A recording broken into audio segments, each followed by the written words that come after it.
Spoštovani gledalci in gledalke, lep pozdrav. Žal, teniška pa tudi ostala športna sezona je šla rakom žvižgat. Ne vemo, koliko športa, če sploh bomo letos še imeli na voljo gledati. Ampak, da si malce krajšamo čas, imamo pa seveda pri Sport klubu pripravljene določene goste. In danes je v naši družbi, kaj bi rekel, človek, ki je že zdavnaj prerasel okvire challengerjev, ko pa gre na njih igrati, ponavadi briljira.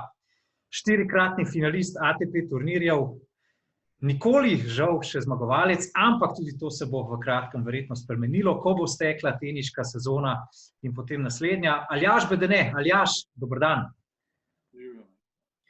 Ja, zdaj prvo vprašanje, ne morem mimo Wimbledona, ne. Wimbledon je žal odpovedan, kaj pa zdaj? Kdaj bo tenis nazaj, po tvojem mnenju, če sploh v letošnji sezoni? Ja, v bistvu Wimbledon je zdaj odpovedan.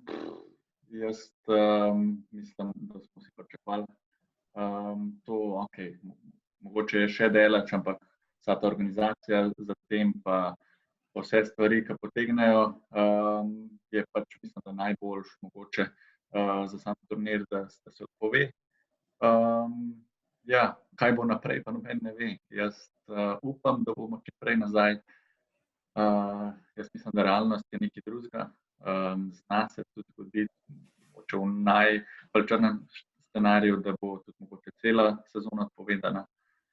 A več, mislim, vseeno je tenis tak šport, da potujemo, smo na letalih veliko, da dokler se res to ne umiri čist, da pač mogoče ne bomo mogli igrati, nismo domestic sport, ne igramo v eni državi, igramo povsod in da je mogoče, kakor je nekontakten šport, mogoče tudi zaradi tega bomo najbolj nasrkali prav mi, no. Ja, saj kdo bo v bistvu v tej korona krizi najbolj profitiral, po tvojem mnenju? Zdaj, slišal sem v tvojem pogovoru pred enim tednom, da nekateri igralci imajo celo igrišča doma, oziroma vsaj dostop do igrišč. Eden izmed takih je Gruzic Nicolas Basilashvili, tudi Rogerja Federerja smo videli, kako je vadil pridno v snegu. A ima to nek plus? Dejansko igralci, ki v tem času lahko udarijo, pa ne samo v steno, ampak imajo določenega sparing partnerja, lahko profitirajo, po tvojem mnenju? Mislim, da odvisno spet, koliko si star, po mojem, tudi leta tudi odvisna.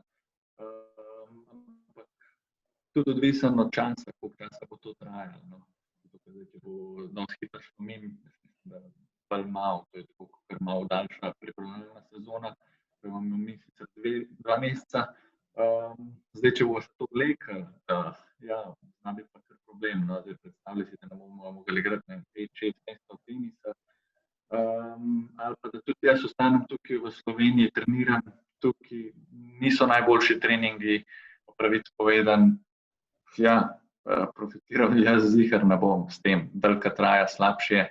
Ampak jaz verjamem to, da se bo to hitro pomirilo, oziroma upam, da bo čim hitreje, pa da ne bo takih razlik se delalo. Seveda, včeraj sem se tudi z Robertom pogovarjal o tisto, ki trenira lahko doma, oziroma ni doma, je lahko na privatnem igrišču, ki ga je naredil njegov prijatelj, mislim, da je Javi Garcia, golfist, prav za njega, tako da imajo eni seveda prednost pri vsem temu, ampak ja, zdaj vsak se spopada s tem drugače. In ja, meni lahko moram priznati, da je vedno težje, nič ne moramo delati, ni nekaj veliko stvari, ki jih lahko delamo sploh za šport, v katerem uživamo, tako da, ne vem, bomo videli, vse, kar je, lahko čakamo, pa upamo na najboljše. Vse, ki so želeli pri tem vprašanju, bi se navezal, ta korona kriza je tebe v bistvu presekala v enem izmed najboljših obdobij tvojega življenja, kar se teniške kariere tiče. Bil si, ne vem, popravi me, če se motim, ampak v življenjski formi, premagal si Tsitsipasa, igral si zelo dobro, zaupal si svojim udarcem, vsaj tako po televiziji se je zdelo, no. Mislim, veliko stvari je šlo na boljše, moram reči, da čas, ko se je korona odločila priti, ni bil najbolj optimalen zame, mislim. Počutil sem se vrhunsko na igrišču, mogoče tudi na tistih podlagah, kjer prej nisem bil toliko boljši, oziroma v tistih pogojih sem se začel počutiti bolj domače,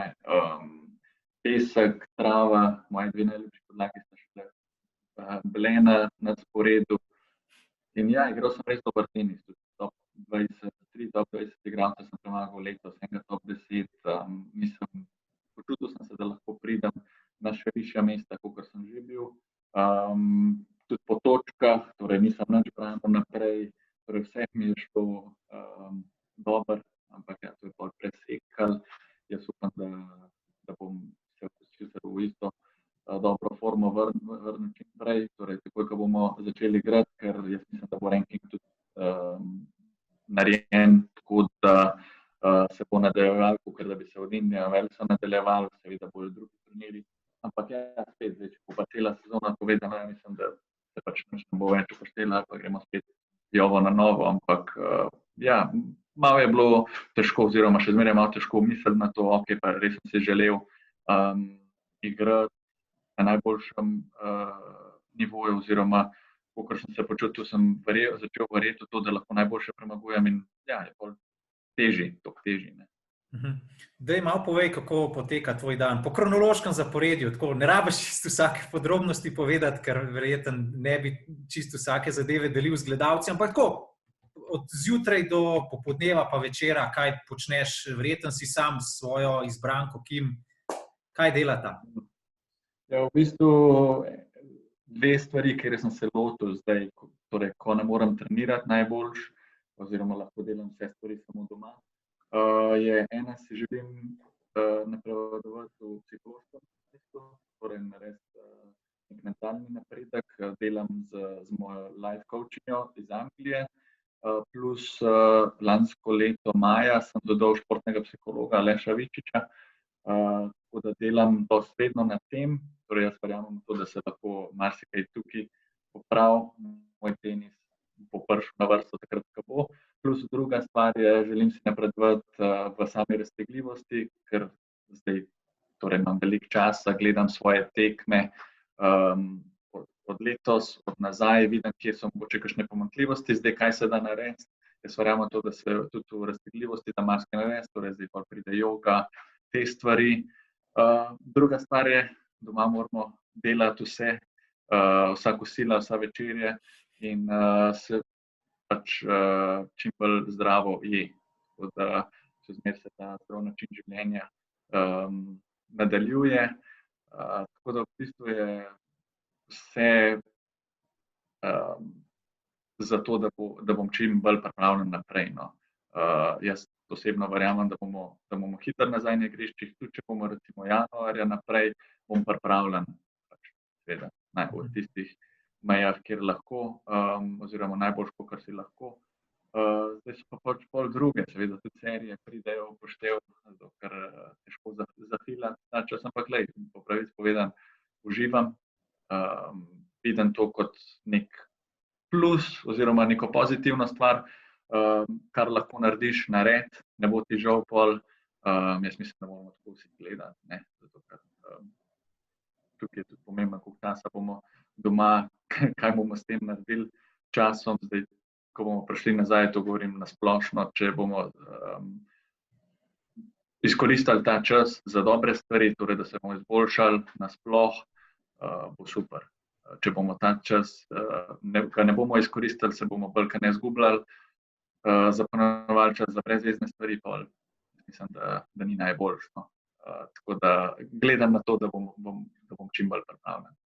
Dve podvprašanji. Prvo je to, a se dejansko držita s kim tega ostani doma, samoizolacija, pa to, ali se dejansko še s kom videvate? Lahko poveš, če pogolfaš, ne bom jezen. Druga zadeva je pa kakšna serija. Povej gledalcem, mogoče svetuj, katero serijo gledaš, da se ti zdi res super. Ja, ne, golfava nič, v bistvu imava kužka, tudi njega tukaj v Polbajte, delava Balkane, na kakšen sprehod, na začetku kluba je bilo toliko ljudi, da sem rekla, ok, seveda to tukaj v bližini, kjer živiva, ampak ja, jaz tako, ko sem prišel iz Amerike, sem rekel, ok, bom doma, torej, da so se pripravili 14 dni, grem pa na vsake toliko trgovino, no. Tako da treba je kupiti hrano, ampak to je to, no. Glede serije. Greš ti na bojišče? Ja, jaz grem na bojišče, ja, tako. Z vso opremo, ki je pač nujno potrebna v teh časih. Glede druge stvari serije, zdaj ne gledava ogromno tega, ampak lahko rečem, da so zdaj začela eno dobro. Gledati je Orange is the New Black, ki je sicer malo starejša. Se mi zdi to dobra, taka, ne vem, mava rada, ne marava toliko spet teh humorističnih po dnevu, tiste so bolj za zvečer, da se sprostiš, pa to, ta je taka umestna neka drama, tako da, ne vem, zanimiva, no, sploh zdaj so v 3. sezoni, tako da se kar hitro nabira, ampak spet pravim, preveč gleda tega je pač brez veze, gledal sem mogoče 1-2 na dan, sicer so dolge, daljše, po 1 uro, ampak kaj pa boš delal, ne? No, zdaj pa še vprašanje, s katerim se bom v bistvu navezal na eno izmed prejšnjih. Rekel si, da Roberto Bautista Agut je domenjen za to, da ima svoje igrišče. Kako je pa recimo s fitnessom? Kaj jačaš mišice, si dogovorjen v kakšnem fitnessu, da vseeno lahko vsaj ti v tisti karanteni, mini karanteni treniraš recimo 4P? Mislim, zdaj glede samega fitnessa nisem več razmišljal, da bi karkoli sprašal ali pa karkoli delal, zato ker recimo lansko leto v pripravljalni sezoni, pred začetkom pripravljalne sezone sem imel 1 mesec čiste, torej cel november sem imel fraj in ko sem prišel nazaj decembra, seveda treba v pogon telo spraviti, ampak sem se počutil, da tudi tisti čas, ko sem imel, torej 1 mesec za pripravo na novo sezono, mi je dober del počitek. Tako da zdaj počasi se približujemo enomesečni marki in bom počasi začel razmišljati tudi o tem, kaj se da narediti, torej s kondicijskim trenerjem Anžetom Pircem, kaj bi se dal narediti, da bo moj telo čim bolj pripravljeno, tudi če bo recimo se šele januarja začela, ampak da se vsaj nadaljuje oziroma izboljšuje. Tako da, ampak kar zdaj delam je to, da doma delam neke vaje za trebušne hrbtne, plus ta joga, tako da bolj lahkotno, kakor karkoli drugega.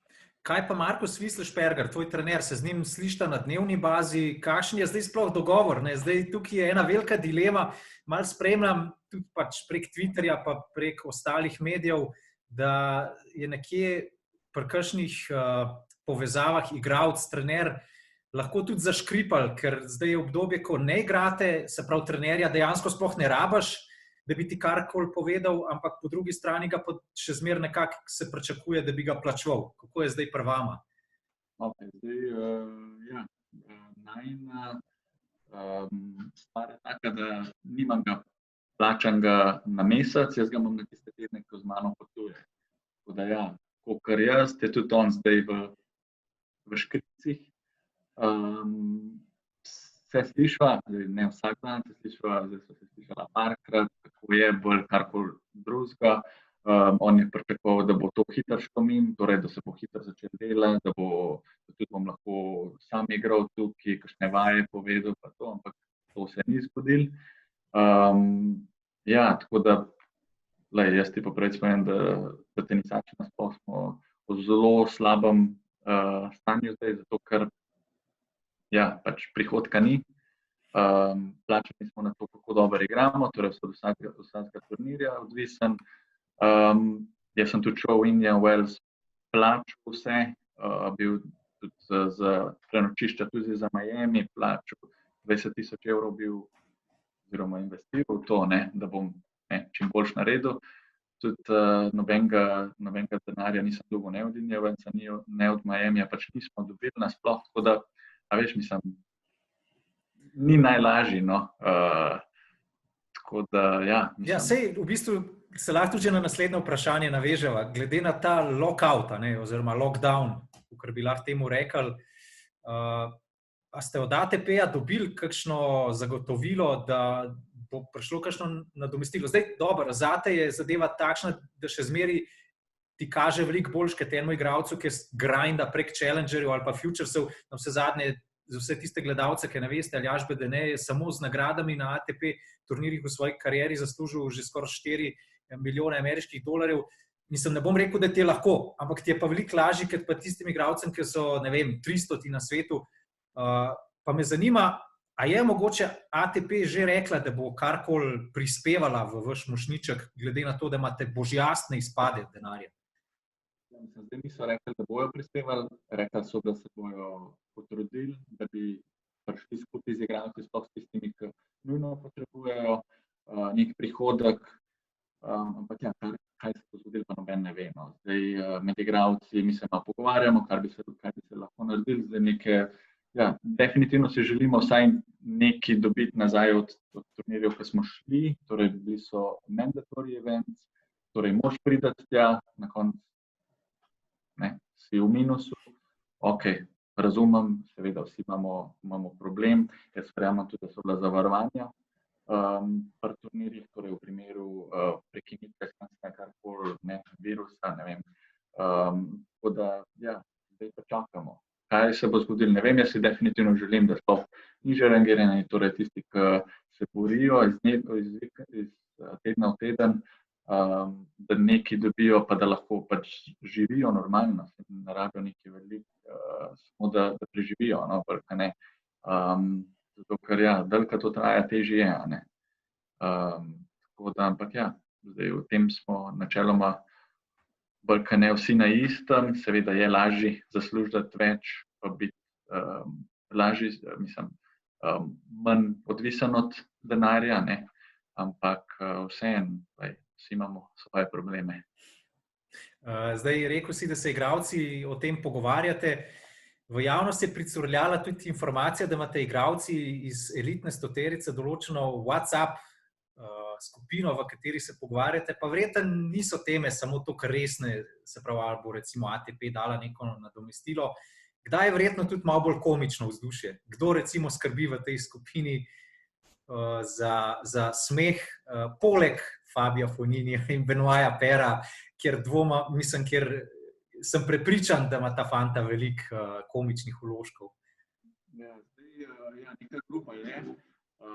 Zdaj točno ne vem, vedno kdo piše, zato ker so številke, torej so neki nickname, ki jih lahko na WhatsAppu dodaš, tudi ne grem gledati, sprašovati, kdo točno to je, zdaj seveda iz kakšnih komentarjev oziroma slabše angleščine vidiš, kdo bi to lahko bil. Marsikaj se govori, so zanimive zgodbe, so pa tudi malo bolj resne, torej o vseh teh stvarih, kaj se dogaja, torej s korono. Ja, recimo Janko je bil zelo lepo povedal, ne se pazimo, kar nek upokojen tenisač, ampak naš zaveznik, če lahko temu rečem. Tako da vse vrste, sploh zdaj pa lahko rečem, da je več, ne, bolj, ne. Ta stvar, torej korona, kdaj bo minil, kaj se da narediti, ranking je recimo ena stvar, o kateri smo se pogovarjali, ampak ja, na koncu mi lahko nekaj govorimo, nimamo pa neke unije oziroma unionja, sindikata postavljenega, ki bi lahko mi odločali, ne, jaz mislim, da velika ne je tukaj ATP, ki odloča na koncu, mi lahko samo delimo svoje mnenja. Ampak grupa je na kakšne dneve zelo zanimiva, ne vem, ne gledam WhatsAppa, nekaj tam 500 sporočil gledaš, je zelo smešna, torej. Zdaj pa ja, točno ne vem, kjer je Fabio, ampak mislim, kjer točno je Fabio, in je veliko smeha. Ja, kdo je pa najbolj aktiven v tej skupini? Najbolj aktiven, torej cel zaveznik, kot sem rekel, je Janko, zdaj mogoče ne piše največ, ampak je ta pozitivna stvar, ja, pozitivna stvar v tej grupi. Mislim, glede tega pa pač, ne vem, vsi pomalo, no. Janko je recimo zdaj začel prihajati z nekimi messagi, torej o koroni, ne se pazimo, tako pozitivno vse. Torej nek oče tenisačev, če lahko temu rečem, vse pozitivno. Ni nekega negativizma, kar je super v tej grupi, tako da jaz mislim, da so vsi pomalo, so tisti, ki se sploh ne javijo, samo gledajo verjetno.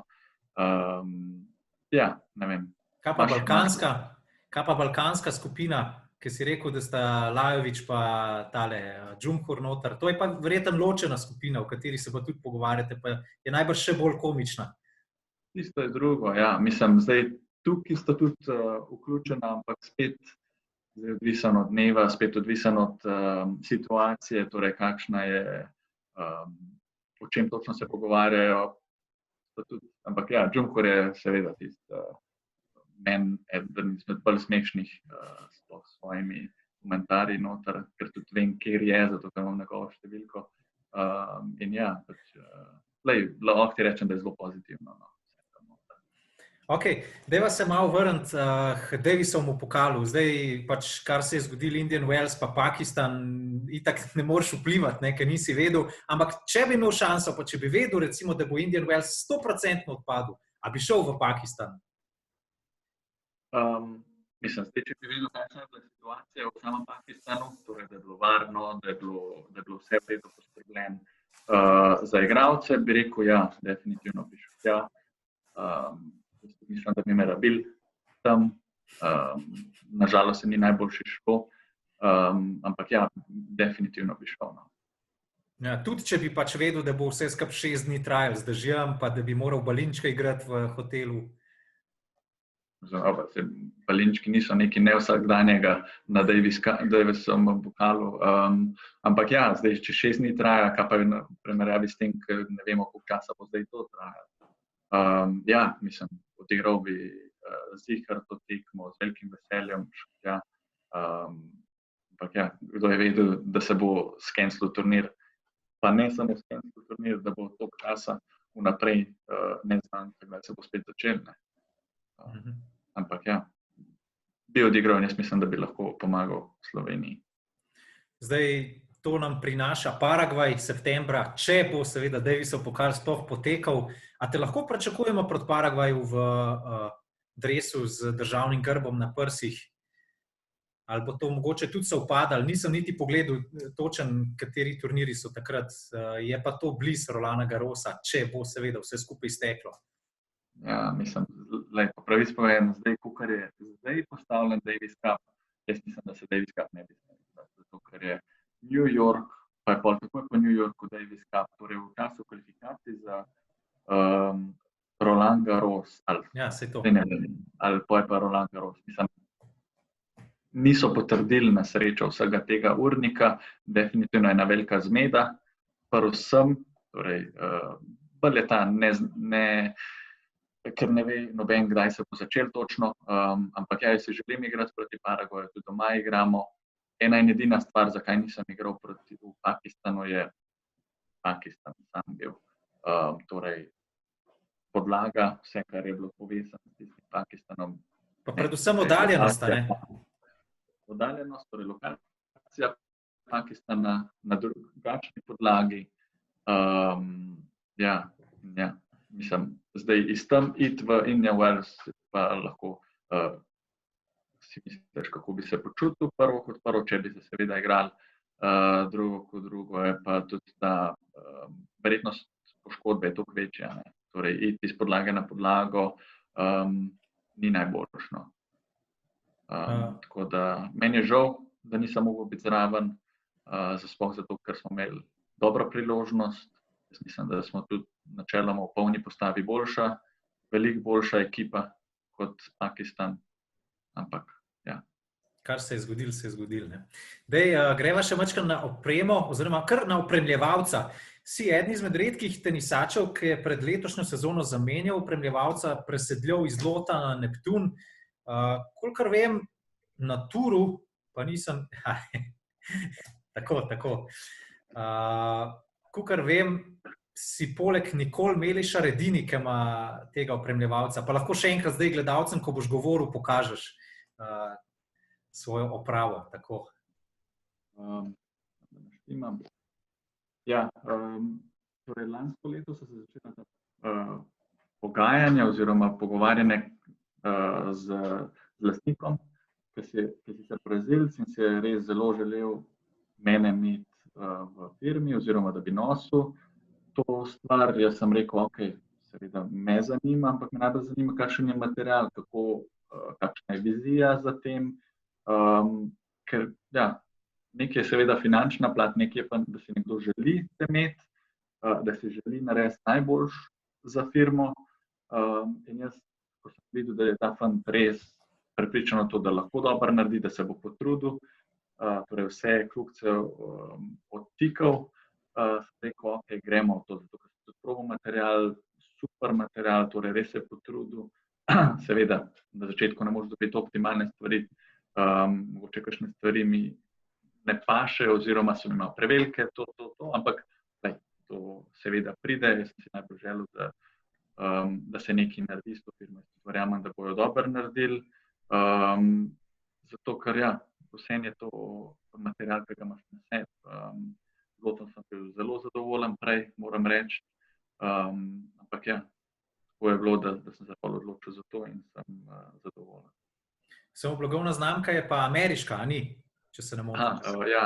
Ameriška, torej ne prodajajo se še, je rekel tudi sam, da je mogoče malo za po tisti zmagi z City, pa sem rekel, da ima veliko vprašanj, veliko ljudi bi kupili to, kje se lahko to kupi. Rekel, ok, počakajte, bom dal popust, ampak pridejo, torej zdaj ne vem, kakšna je situacija, ampak ne bi prišli takrat maja ven, torej zdaj ne vem, če se je kaj predstavljalo ali pa ne, ampak definitivno super stvar,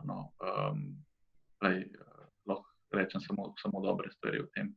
Sem zadovoljen, torej, jaz pravim temu, ko ne razmišljaš o tem, torej moti me, ne vem, karkoli, lahko rečeš, da si zadovoljen. Zato, ker je veliko stvari, ki sicer dobro izgledajo, ampak niso mogoče tak material, kakor bi si želel, mogoče so dober material, ampak veš, vsak posameznik je drugačen in jaz definitivno ne razmišljam o materialu, tako da sem super zadovoljen.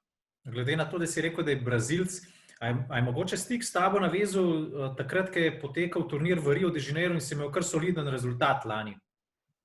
Ne, v bistvu on pozna mojega brata že kar nekaj časa, sta dobra prijatelja, tako da so se mi povezali, on je bil trener Michaela Moja, delal je pri IMG-ju, tako da se je v bistvu vrgel v to, ne vem zdaj, zakaj mene, ampak je rekel, da sem mu všeč, da vidi, da se lahko nekaj naredi. To firmo, zdaj neko vizijo je imel, kar je meni zelo všeč, tako da sem rekel, da saj to ti potem nekako tudi laska, ne? Če je v tebi videl nekoga, ki lahko pride zelo visok, verjetno tvoj cilj je tudi povezan s tem, da prideš eventualno v top 30, pol hoče v bistvu, da si ti njegov zaščitni znak za to blagovno znamko in tudi, ne vem, Sergio Tacchini je moral nekje začeti, ne? Ja, mislim, vsi morajo nekje začeti. On je bil več kot navdušen, ko sva podpisala pogodbo, torej ko sva se zmenila, zato ker nekaj vidi, jaz tudi sicer vidim to, ko mi malo govorijo, kako je ta biznis narejen, kaj rabiš, torej od nekje treba začeti in jaz vidim, da se to zelo dobro naredi. Kako to, da je tvoj vzornik Fernando González, Mano de Piedra? Ne vem, nekje sem zasledil, da tudi Nalbandiana si zelo podrobno spremljal, ampak kako te je navdušil mogoče González s tistim finalom Australian Open 2007, ki je proti Rogerju igral, ali zakaj je to? Mislim, po moje bilo to že kar nekaj let pred tem. Jaz sem rad gledal Davida Nalbandiana, Fernando Gonzáleza, seveda tudi Rogerja, takrat je prišel. Roger je kar zaradi same lepote igre, lahkotnosti, ampak ok, ker rečeš vzornik je Roger, kolikih pa je vzornik Roger, ne? Mislim, od velike večine. Nočeš biti mainstreama, ne? Roger je lepo gledati. Meni lahkotnost igranja, seveda tudi ostale lepo gledati, ampak pri teh dveh, sploh pri Fernando Gonzálezu, sem oboževal njegov forehand. Pa tudi njegov karakter, torej, ne vem, če se spomniš, Roland Garros se ne vem kjerega leta, se ni strinjal z odločitvijo sodnika, obkrožil žogo v avtu, sodnik je rekel, ne, dobra je, gledal je tisto, torej mislim, da je bilo tega hokeja, tudi da bi se na televiziji poznali, seveda nismo vedeli, in se je z ritjo pobrisal odpis. Ne, pač torej nek karakter je imel, pa željo po igranju čim boljšega tenisa, torej želel si je zmag. Mislim, kadarko sem ga gledal, torej jaz nisem po moje kar nekaj časa njegove nobene tekme, ko je bila na televiziji spustil. Seveda pa je igral tudi finale Australian Opena. To je bil, mislim, da njegov vrhunc, ampak nasplošno je bil res užitek za gledati tudi, ne vem, zdaj v tem cajtu sem videl kar nekaj video od ATP-ja oziroma Tenis TV-ja, prav njegovih forehandov, ne vem, enkrat so napolno zadev Štepaneka. Za nalašč verjetno Štepaneka zadev v zadnico. Ja, mislim, veš, vse je pokazal, kaj je na igrišču, ne. In jaz sem ga tudi osebno pol spoznal, enkrat so bila skupaj v isti sobi, malo naroden se rekel, po moj najljubši igralec, ne, tak prijazen gospod je sicer zdaj že, ampak super je tudi gledal kot oseba. Ja, pač nekaj več ima. Recimo David Nalbandiana sem pa vedno rad gledal, je bil tudi super vrhunski in sem celo dvakrat proti njemu igral. Enkrat sem ga celo premagal. In prvič, ko sem igral, so igrala v Beogradu, torej mislim, da 2012 ali 2011, ne vem. Takrat enkrat in po tekmi, tisto tekmo sem skupaj, sem šel do njega po podpis. Rekel, ja, sorry, David, lahko sam tukaj podpišeš. In, ja. To zgodbo sem že slišal. Kakšna je bila pa njegova reakcija? Ja, zasmejal se je, rekel, podpis, ampak zdaj je zanimiv, ker on ne igra več, torej lansko leto sem bil v Cordobi, v Buenos Airesu, vedno pride do mene, tudi njegov brat, recimo brata Tamao me pa furat gleda, ne, in je brat pa se do mene, moj Tamao ma fura tebe, skozi te gleda, ne, tako da je pol, sem osnovno, da nimam take karijere, ampak vseeno je pač lepo to videti, no. Zdaj, ki si omenil Fernanda Gonzaleza in njegov karakter, brisanje stranskega odtisa pri črti z zadnico, sem se spomnil na zadevo, ki se je zgodila, mislim, da predlani v Riu, če se ne motim, ko si igral s Fabijem Fogninijem, imel si ga. Takrat si pa res bil v takem položaju, da bi ga lahko premagal. Spomnim se tekme še posebej zato, ker sem jo komentiral za Sportklub. Ura je bila, ne vem, 2 ponoč, nekaj tacga pri nas v Ljubljani. In sam veš, kaj se je na tisti tekmi zgodil. Zato imam zate pripravljeno pod vprašanje, ali se z Nikom Helvertom, nemškim sodnikom, kdaj srečata, a sta kdaj uspela spregovoriti o tistem incidentu, no? Ja, mislim, veš, da se je pol to zgodilo, zdaj ne vem, da to isto leto ali leto, pa par mesecev kasneje v Hamburgu, torej tisti ATP turnir v Hamburgu, ki je julija, je prišel ta sodnik do mene je rekel, so sorry, Aljaž, I was wrong. In ga jaz gledam, pa jaz sem pozabil na to že. Ga jaz gledam in prav, vse veš za tisto v Riu proti Fabiju. Jaz pa spomnim, da sem rekel, jaz sem že pozabil, ampak hvala, da se je opravičil. Jaz nimam nobenih zamer, mislim, da se vsak se lahko zmoti, definitivno pa mislim, ni bilo fair. Zdaj, po eni strani sodnik ni videl, po drugi strani pa tudi vem, da Fabio videl in ni nič naredil, ne. To bolj mene, mislim, most. Pač tako je, seveda, športniki so velikrat za svojo korist vzamejo, ne glede na to, kaj je prav, kaj je narobe, ampak ja, bolj me to motno. Zato vem, da Fabio je super izven igrišča, tako, ok, na igrišču je velikrat lahko, ne, konfliktna oseba in da to naredi, pa glede na to, da se zelo dobro razumeva, mi ni bilo najbolj všeč, ne, ampak ok, jaz to v žaru borbe, bo eni naredili svinjarije, ne, tako da pač to je treba sprejeti, tako da bi v redu s tem, ampak ja, hvala, da sem spomnil. V bistvu bi se Fabio moral opravičiti. Greva naprej, sva že v zadnjem sklopu, Aljaž, ne trpi samo tenis, vsi športi trpijo in žal tudi FC Fantazisti ne morete trenirati. Pač ta klub, ki si ga postavil s slovenskimi tenisači. Je na vidiku kakšna tekma? Se dogovarjate za kakšno pripravljalno tekmo? Vam je kakšna tekma mogoče padla v vodo zaradi tega koronavirusa? Nismo se pogovarjali nič točno, ampak jaz mislim, da bi se par tekem definitivno odigrali v tem pomladanskem oziroma poletnem terminu. Ja, se to je pa, da nažalost, zdaj, če bi tenisa ne bilo, pa bi lahko vsaj šli v Lukovico malo nogomet igrati, bi bilo super, za zdravje, za kondicijo. Ne? In tudi tega nimamo, nažalost, ampak jaz mislim, da si vsi fantje želimo spet kakšno tekmo odigrati. Saj tudi ti, Marko, veš, da si parkrat pripeljal svojo ekipo, pa ni šlo najboljše. Hvala, da si me zdaj pred celo Slovenijo sramotil. Ne, dejansko. Nabral sem svoje prijatelje za tiste gledalce, ki mogoče tega ne veste, in pač ni se dobro končal, niti prvič, niti drugič, niti tretjič, vsakič smo izgubili gladko, lahko bi bilo tudi več, pa se mi je zdelo, Aljaž, da ste bili kar dosti usmiljeni z nami, da bi nam lahko še malo bolj natrpali mrežo, ampak ja, izvoli. Ja, mislim, sicer res ne igram veliko tekem, se tudi veliko staram. Ja, zato ker je tenis to bolj pomemben.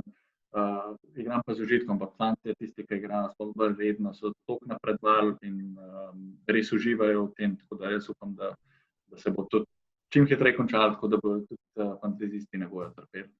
Ja, prijateljska tekma pa prav s Španijo, ali kako? Roberto Bautista Agut, ki je do 14 leta igral za Villarreal, pa Jaume Munar, ki je bil član kadetske ekipe Majorke, ali kako? Ja, mislim, da Roberto sem se pogovarjala, torej lansko leto v Sydneyju, Brisbaneu, ne vem, v Avstraliji nekje, in sem omenil, torej, da mi to delamo, zraven je bil Stakovski, ali nekdo pa je rekel, ful dobro, kaj delate, torej nek denar gre tudi za charity, torej za ljudi oziroma otroke, velikrat tudi na Slovaškem, ki potrebujejo ta denar. Torej, vse ima to neko dobrodelno noto, kar je super. Tako da je Roberto te zanimalo, kaj točno delamo, in je rekel, lej, če se mi zmenimo na koncu leta, lahko tudi mogoče Rafa pride, pa pač vsi ti Ferrero, Ferrer, ne vem, kjer je koli omenil, seveda ogromna imena v svetu tenisa. Na koncu sicer nismo zmenili, zdaj zakaj točno, jaz si lahko mislim, ne, torej, kakšna tragedija. Pri Robertu to sploh doma, torej nisem mogel fokusirati na vse te stvari dodatno, ampak je rekel ena zanimivost, če pa dobimo Rafo na to tekmo, lahko pa tudi igramo na stadionu Villarreal. Na Madrigalu? Na Madrigalu, tako da to je takrat omenil, se spomnim, jaz sem takoj vzel to, sem Rafo vprašal, če bi bil zainteresiran, je rekel, lej, ja, samo povej mi 2 meseca prej, vse stvari skencelam, da tudi na to tekmo pridem.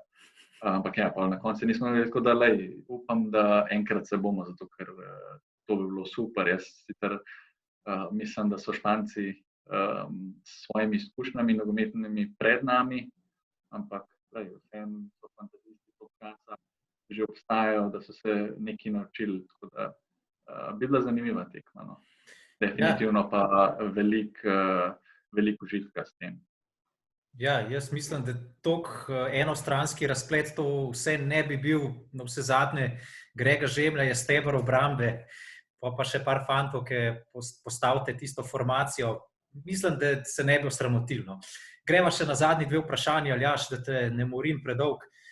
Postal si stric, brat dvojček Andraž je povil hčerkico. Kakšna je vloga strica? Si zamenil kakšno plenico, si mogoče že nahranil nečakinjo s kakšno kašico? Nimam veliko časa, torej, ko sem doma, jo na hitro vidim, seveda vsakič, ko jo vidim, je to luškana, da jo kar stisnu. Torej, zdaj na žalost, ker ne morem, oziroma danes jo, zdaj lepo na enem pogovoru grem tja, ampak oddaleč bom videl, tako da je pač drugače, lahko vidim, kako se ona dva spopadata s tem, torej kako se vsi vi novi starši spopadate s tem, je zanimiv. Tako da ja, mislim, vloga je, mislim, lej, zaenkrat je še toliko mačkana, da vse kar naredi tako luškano, da ko mi čakam, da vidi, da dobim slike. Ampak ja, mislim, vsakič ko mi čakam, da vidim. Zdaj, pleničke nisem zamenil, tudi na hrano je nisem, to delata mami pa oči. Ampak vse, kar je na meni, je, da jo kdaj pocrklam, da jo primam, pa da se smečka na to. Ok, zdaj pa še zadnje vprašanje, glede na to, da je praktično celotna sezona 2020 odpadla, oziroma najverjetneje bo. Dajva reči, kakšni so cilji za sezono 2021? Pa naj se to sliši še toliko čudno, ampak jaz bi rekel tako, če te poznam, recimo, eden izmed ciljev bi definitivno bil prebaciti tisto mejo 43 na svetu, ki je slovenski velemejnik pri tenisu. Drugi cilj, verjetno tudi zmaga na ATP turnirju. To vsi čakamo, da ne boš postal drugi življenj Beneteau, ker mislim, da je kar 10-krat izgubil v finalu. Pa tudi, če bi se tako upokojil, bi še zmeraj bil najboljši slovenski tenisač vseh časov, ampak vsi želimo pač tisto najboljši. Tretji cilj, pa dajva reči, zakaj se ne bi Slovenija uvrstila na ATP pokal. Zato rabimo tebe med 40 na svetu, na vse zadnje, tak je bil cut-off za Kasparja Ruda v lanski sezoni. Mislim, to se je zdaj govorila za 2021, vsi ti cilji so bili za 2021, torej, vse si prav povedal in na koncu ATP Cup, mogoče pa tudi ena stvar, da mogoče pridemo v ta finale Davisovega pokala, proti Pakistanu, ampak kar je od mene odvisen je, seveda ta ATP Cup, se mi zdi, da sem bil tudi na dobri poti, zato ker prvih, torej 18 uvrščenih direktno pride pred US Openom. Zato takrat sem jaz zelo malo točk zabran, torej bil sem na dobri poti, da se pride tja. Druga je, bil sem sicer blizu parkrat, oziroma enkrat, lahko rečem, da sem zelo blizu zmage na ATP-ju, ni mi ratal, zdaj zelo dobro sem se počutil, torej pesek, trava bi prišla, ok, tega ni bilo, oziroma ne bo sploh, jaz upam seveda, da se bo še kakšen turnir odigral letos, ampak če se bo naslednje leto, ok, lahko rečeva, da cilj je zmaga na ATP-ju. Seveda tudi, po pravici povedano, če igram 10 final, pa 10-krat izgubim, ok, mogoče ni najboljši, si želim zmagati, ampak vseeno še 6-krat pridemo v finale ATP-ju. Druga je pa, oziroma zadnja je pa ta, da si želim svojo najboljšo uvrstitev, torej 43, presežen, bil sem, ne vem, že kolikrat med top 50, mi smo enkrat ratali, večkrat sem bil tam, toliko časa sem že na ATP-jih, in želim si mogoče ne samo 42, ampak mogoče tudi med 30 pridati. Verjel sem v to, da mi lahko zdaj rata, oziroma da mi lahko uspe, ampak ko bo spet nazaj, je to en izmed ciljev. Ok, Aljaž, najlepša hvala za pogovor, da si vzel toliko časa, rekla sva pol ure, evo, takoj rata 45 minut. Jaz ti želim veliko sreče v nadaljevanju tvoje kariere. Hvala. Hvala.